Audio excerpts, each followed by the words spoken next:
Sveiki, esu kineziterapeutas Marius ir šiandien šis video yra ypatingas. Aš jums noriu padovanoti patį geriausią video visame šiame kanale. Šis video šiandien yra skirtas visiems žmonėms, kuriems nugaros skausmas plinta į koją ir tie žmonės nori to skausmo kojoje atsikratyti. Šiandien aš jums noriu pristatyti ir detaliai paaiškinti McKenzie metodiką. Rodysiu 4 McKenzie metodikos pratimus, kurių tikslas yra skausmo centralizacija. Ką reiškia skausmo centralizacija? Tai reiškia, kad šie pratimai yra skirti skausmą kojoje mažinti ir palikti tik tai skausmą nugaroje. Mes darysim specialius stuburo tiesiamuosius arba kitaip sakant ekstenzinius pratimus, kurie būtent ir centralizuoja skausmą kojoje, jį mažina skausmą kojoje ir palieka jį tik tais nugaroje. Ir jeigu dar nesate šio mano kanalo užsiprenumeravę, būtinai dabar pat paspauskite mygtuką prenumeruoti, parašykite komentarą, kas šiame video jums labiausiai patiko ir būtinai paspauskite like tam, kad kuo daugiau žmonių galėtų šį video pamatyti. Ir dar turiu jums papildomų nemokamų dovanų.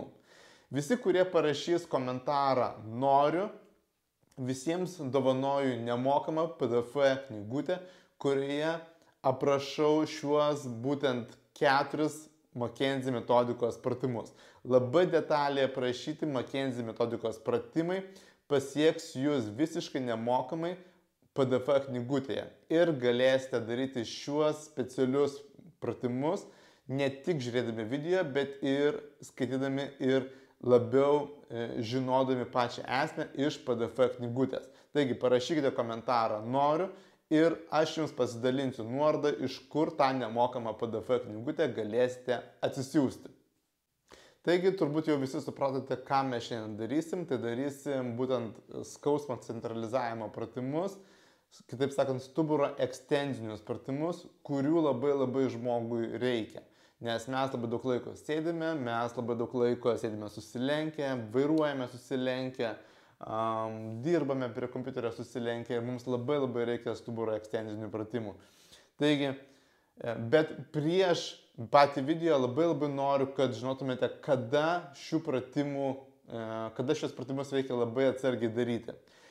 Šios pratimus darykite atsargiai, jeigu jums yra stuburo stenozė, tai yra susiaurėjęs stuburo kanalas.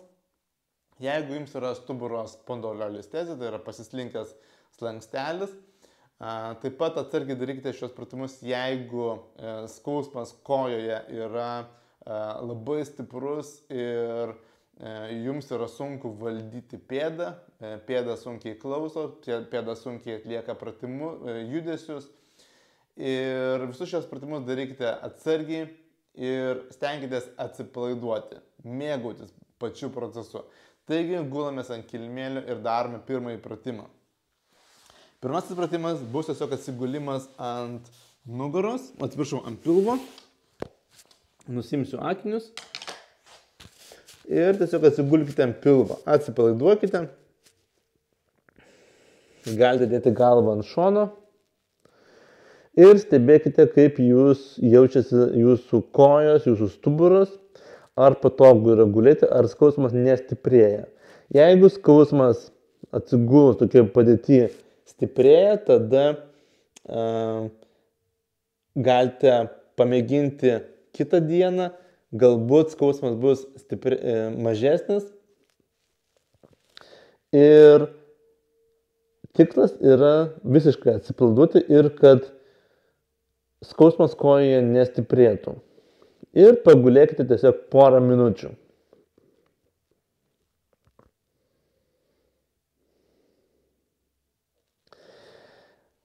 Antrasis pratimas. Jeigu gerai toleruojate šį tiesiog gulėjimą ant pilvo, tai mes turime šiek tiek progresuoti. Ką tai reiškia? Mes turime skatinti stuburo ekstenziją, tai yra tiesimą, ir tą mes galime padaryti su savo rankomis. Dėkite svorį ant alkūnių Ir tiesiog taip būkite tokioje pozicijoje. Stebėkite, ar skausmas didėja ar mažėja. Jeigu skausmas kojoje didėja, tada tikrai labai skatinu nebetęsti šių pratimų. Bet jeigu tokioje pozicijoje pabuvus 2, 3, 5 minutės skausmas mažėja kojoje, tada labai sveikinu ir galite šias pratimus tikrai daryti toliau. Bet prieš darant kažkokius tai rezultatus, išvadas, ar skausmas stiprėja ar silpnėja, pamėginkite šioje pozicijoje pabūti 2, 3, 5 minutės. Aš savo žmonėms netgi rekomenduoju žiūrėti televizorių šitoje pozicijoje ir tokiu būdu jūs skatinat stuburo ekstenziją. Ir skausmas turėtų po šiek tiek mažėti kojoje ir galbūt likti tik tai sėdmenyse. Taip, ir jeigu viskas gerai, jūs šitą poziciją toleruojate, skausmas mažėja arba nedidėja, jūs galite tęsti toliau ir pereiti prie kito pratimo. Trečiasis pratimas yra šiek tiek sunkesnis, jis reikalauja jau biškį ir fizinių jėgų, bet viskas yra jūsų sveikatos labui, jūsų stuburo sveikatos labui, tam, kad skausmas centralizuotųsi. Skausmas iš kojos trauktųsi į sėdmenis ir liktų tik tais juosmens viduryje. Ir trečiasis pratimas yra toks, kad mes atremsime delnus į žemę, į kilimėlį, įkvėpsime per nosį ir iškvėpdami per burną pasistengsim ištiesti rankas. Šį pratimą darykite atsargiai, neskubėkite ir tam, kad šitą pratimą galėtumėte daryti, tikrai rekomenduoju iš pirmo išbūti 5 minutės darant antrąjį pratimą. Ir jeigu viskas gerai, skausmas mažėja kojoje arba nestiprėja, galite tęsti. Ir pabūkite šitoje pozicijoje tiek, kiek jūs galite sau leisti, tiek skausmo atžvilgių, tiek ištvermės atžvilgių. Ir taip pat galite nusileisti ant žemės, pailsėti ir pakartoti dar tiek kartų, kiek jūs toleruojate. Galite 3, 4 kartus ir daugiau kartų. Taigi, padarome dar vieną kartą. Delnai ant kilimėlio, įkvepiam per nosį, iškvėpdami per burną, tiesiamės. Tai yra dubuo, kojos lieka ant žemės ir mes tik tais tiesiam su tikslu, kad skausmas mažėtų kojoje ir liktų juosmenyje.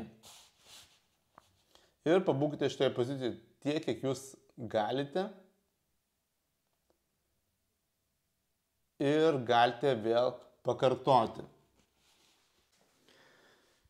Ir jeigu jūs pratimus gerai toleruojate gulėdami ant pilvo, pirmosius pratimus gerai toleruojate, galite daryti 4. pratimą.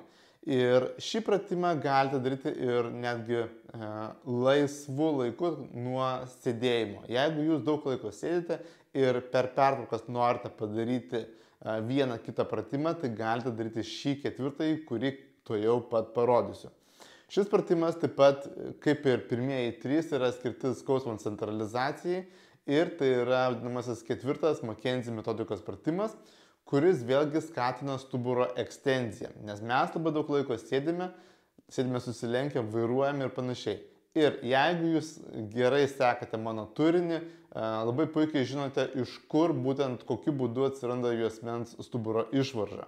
Ir jeigu labai trumpai, tai būtent dėl sėdėjimo susilenkus, susikūprinus, stuburo juosmeninės dalies tarpslankstelinis diskas yra stumiamas link stuburo kanalo, kol galiausiai tarpslankstelinis diskas neatlaiko krūvio ir išsiveržia išvarža, kuri dirgina nervinę šaknelę. Ir viskas tai vyksta būtent dėl mūsų sėdėjimo. susilenkus. Ir ketvirtasis pratimas yra labai paprastas. Kojos plačiau, rankos ant dubens. Įkvėpkite per nosį ir iškvėpdami per burną pamėginkite atsilošti atgal. Tiek, kiek jūs toleruojate, svarbiausia, kad skausmas nestiprėtų. Galite pabūti 5-10 sekundžių ir grįžti atgal. Vėlgi, stenkitės nesugriūti, išlaikyti nugarą tiesią ir vėl pakartoti. Atkreipkite dėmesį, kad mano dubuo nejuda, aš nestumiu dubens į priekį ir mano kūnas išlieka gana stabilus, aš atsilošiu tik tais atgal per juosmenį. Ir galite šį pratimą pakartoti tiek kartų, kiek jūs toleruojate ir labai rekomenduoju visus šios 4 pratimus ar tik tais patį 4. pratimą pakartoti 2-3 kartus per dieną. Ypatingai dažnai stenkitės pakartoti 4. pratimą, tai yra atsilošimą atgal. Kaip sakiau, būtent tai yra juosmeninės dalies išvaržos prevencija, išvaržos atsiradimo prevencija. Ir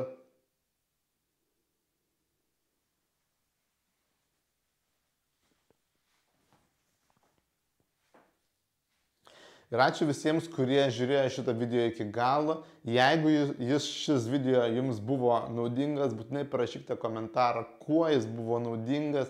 Padėkokite man, parašykite ačiū, kad aš dar būčiau labiau motyvuotas kurti video.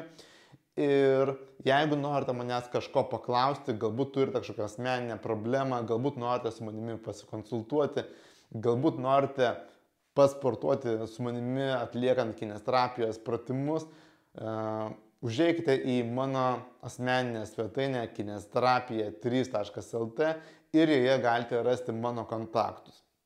Ir dar kartą noriu paskatinti jūs užsiprenumeruoti mano šį kanalą, nes kuo daugiau prenumeratorių, tuo daugiau man yra iniciatyvos ir noro kurti video.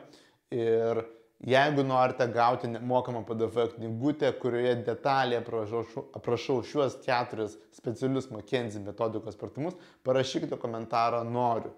Ir tada tiek. Ačiū visiems, kurie žiūrėjo šitą video.